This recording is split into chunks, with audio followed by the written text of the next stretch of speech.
We've got breaking news from college football. Former Georgia quarterback Carson Beck has committed to Miami. It did not take long for Beck to pick the Hurricanes. He entered the transfer portal only yesterday.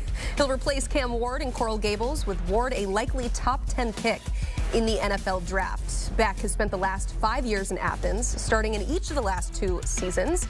He led Georgia to the SEC championship, but suffered a season-ending elbow injury in that game and missed the college football playoff loss to Notre Dame.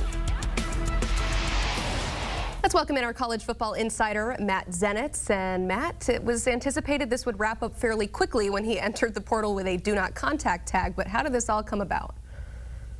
So Carson's camp, although 24 hours ago, informed Kirby Smart in Georgia that Carson would be entering the portal. He officially pops up in the portal last night, like you mentioned, with the do not contact tag. And now, right around lunchtime today, within 24 hours of him notifying Georgia of his intent to enter the portal, already has found his next team and is set to join Mario Cristobal and company down in Miami.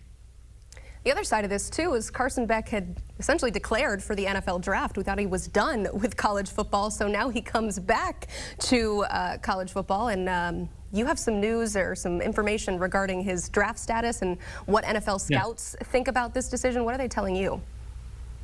Well, first of all, Carson declared for the draft, but he never officially signed a standard representation agreement with an agent, which left him open to change his mind and return to college. And ultimately, based on feedback that he got, thought that this was the best direction to go in terms of returning to college for another year, which I can tell you, based on my communication with NFL scouts, they definitely agree with this decision. So Carson, pre-injury, was probably somewhere in the early day 3-ish type range. I talked to 4 separate NFL scouting sources yesterday. The high end of the feedback that I got was fringe day 2.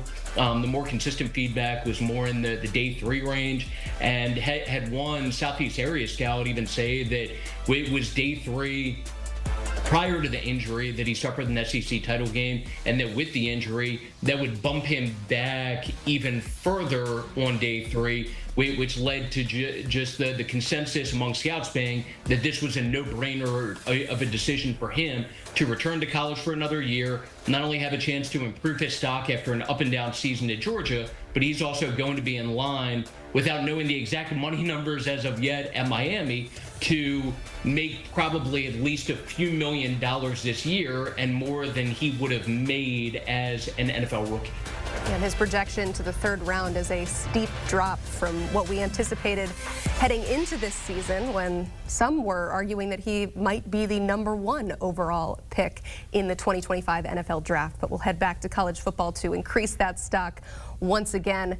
There is the looming elbow injury. Miami fans want to know if they're going to have their star quarterback to start next season. So what's the prognosis with his recovery there? Current expectation is that he'll be able to resume throwing in the spring. We'll see how he progresses from there, but he is anticipated to be available for next season. And this is obviously a significant injury.